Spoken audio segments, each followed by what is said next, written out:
Good morning, good afternoon, good evening, wherever you are. I hope everyone's doing fantastic as we're traveling down this journey in this digital asset space.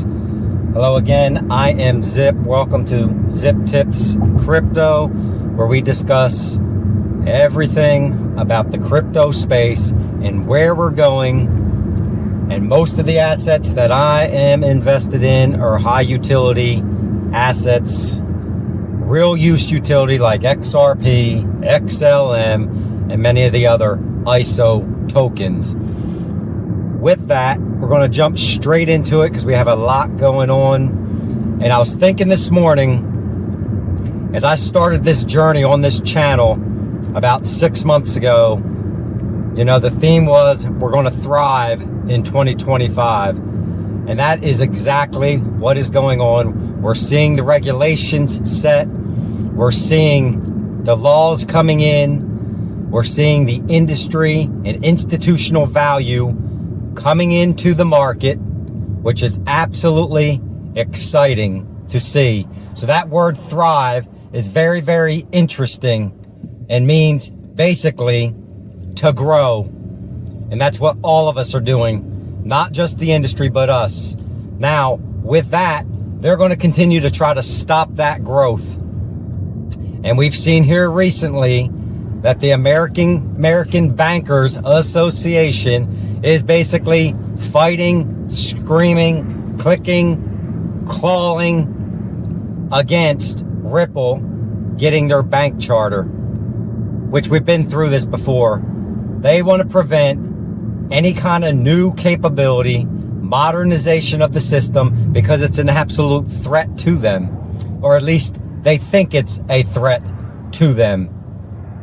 But we're going to figure out here very, very shortly, it's going to get passed. They're going to get, Ripple will get that charter along with other folks out there applying for these bank charters like Circle. It was interesting. I was listening to another content creator, Mickle. Phenomenal. Love Mickle. Met him. Plan on being with him again in January at an event. But his theory with all this, and he's not incorrect. You know, many times we think that they're fighting, that Ripple wanting this bank charter, it's not about them becoming a bank. You know, that's not really what they want to do. As he stated so eloquently, they don't want a bunch of customers. They don't want a bunch of daily banking, normal banking industry. What they want to do is have that bank charter, and the reason they have all of these licenses is to assist the banks. That's always been the theme with Ripple. They weren't fighting against the system. They were embracing the system, but to modernize the system and bring XRP, these DLT technologies, RLUSD, to an environment to streamline it and make payments faster, make payments 24/7. And that's what's going on with that there. But they are in such fear that they want absolutely, it's the old boys club. They want to keep it the way it was and have full control. But that's being disrupted, and they can't stop what is going on. And it's going to happen. So interesting to watch this all happen as we're traveling through this. I also wanted to discuss, you know, the Internet of Value. I'm going to deep dive on a video probably later this evening that'll drop tomorrow or tonight. But basically the Internet of Value, and they're having a conversation with Chris Larson, who is head of Ripple, part of the original Ripple crew, if you would, and talking about the Internet of Value and actually what is happening here. You have to understand, ladies and gentlemen, it's not just about money. It's about creating the next revolution and moving everything across chain. That's what tokenization is about. And that's why trillions and trillions of dollars are going to flood into this environment, and not just XRP, XLM, HBAR, many things that we talk about, you know, they're going to move all of this value across the network. That's why it is going to be so profitable for us, you, that own these assets. And I say it all the time, you own the technical stack. You literally own the software that is going to move all of this value across the space, across the financial space. Understand that. And when you do understand that and you lock into that mindset, you're really going to have high expectations as far as exits. And we've discussed that here on this channel, my exit strategy. But the plan is to hold as long as possible to allow the utility to come in that we're talking about. That is happening and occurring, but it takes time and patience. But when that utility comes, that's when the real value of the technology we own is going to skyrocket. We're going to have an excellent run, still shooting for Q4. And speaking of which,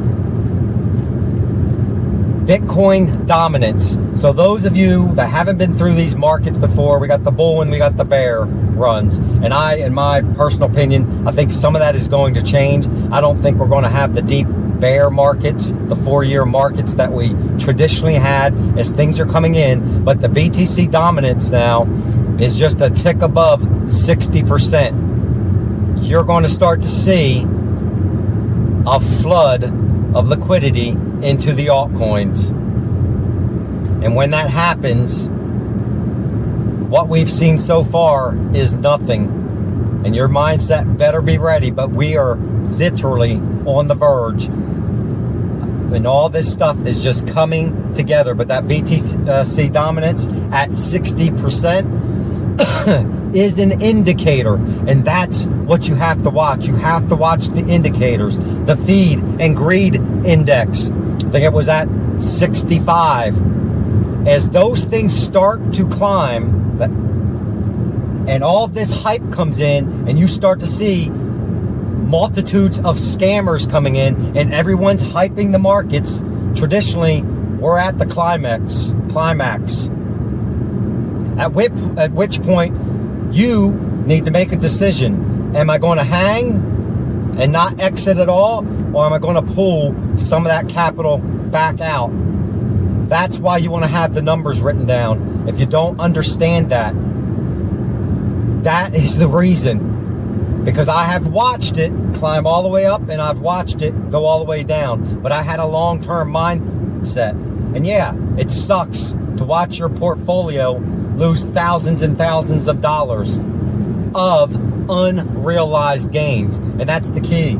If you want to realize some of these gains, you got to make that decision. Now, here's the strategy for those of you that have iTrustCapital or any Roth that is invested in these markets. You can double your bags within that environment tax-free. So many times when I'm talking about an exit, and I probably don't do a good job of explaining this, I have my Roth environment and I have my stacked environment, my bags that I have, my crypto that I have on my cold wallets. Within that Roth environment, I can make as many trades as I want tax-free. Do I get charged for that? Yes. But for the benefit of pulling out of the market while it's going higher, and then when it dips, buying back in, I am maximizing and increasing the amount of assets that I have in that environment. Which, yes, there's some restrictions there. I'm not going to be able to pull that money out until age 59 and a half. But I'm okay with that because that is a long-term platform. That's why I say if you already have a Roth and you're invested in the traditional markets, you might want to look at an iTrustCapital. Okay? All I have is a link in the description. I don't get paid by them. I just use them. This is not an advertisement. I'm just giving you theory, and I want you to expand your minds of ways that you can grow the amount of assets that you have. And that is one play that you can do. And then you leave your stuff in the cold wallets. Just leave it alone if that's the choice you make. unless you want to pull some of that money out and you need it to pay off bills, to pay down debt that you're paying 24% on, 25% on credit cards. In the coming week, we're going to have some folks on the channel. I'm going to have someone on to talk about the infinite banking and to really deep dive on some of the strategies that right now that I am employing. But you want to have that game plan, and that's why I wanted to mention that as things are getting ready to get absolutely fun. You know, the other thing going on, lots of discussions out there about the Fed and what's going on in the Fed and really analyzing the Fed. It's interesting in the fact of, for many of you that don't know, the Fed is not really federal at all. Do your own research on that. And I'm going to dive a little deeper on this in one of my videos, but there's a lot of discussion right now about the point of breaking down the old system. Whether it's the banks, whether it's the Fed, whether it's some of these agencies, the whole system is being disrupted. And I think you feel that. And I want you to be confident and comfortable in this space and be ready to rock and roll as we move into Q4, when I believe things are really going to rocket. But just remember, have a plan, be strategic, look at the Roth if you have one, think about that. I was talking to someone that didn't know you could trade inside of that Roth tax-free for minimal percents for the amount of bags that you're going to be able to increase. But all of these skill sets are just tools in your bag that you can utilize to maximize profits going into the future. But with that, please be safe because the scams are kicking up. Please be smart. Keep your mindset on 100% positive lock. And we're going to continue to bring you the latest and greatest of what is going on in this crypto environment and come up with theories and strategies of how to maximize profits, because that's what we're here for. We're here to make some money to better our lifestyles and to better our families' lifestyles, and then many, many, many others that we'll be able to bless in the future when all this comes together. Have a great day, and until next time, Zip is out.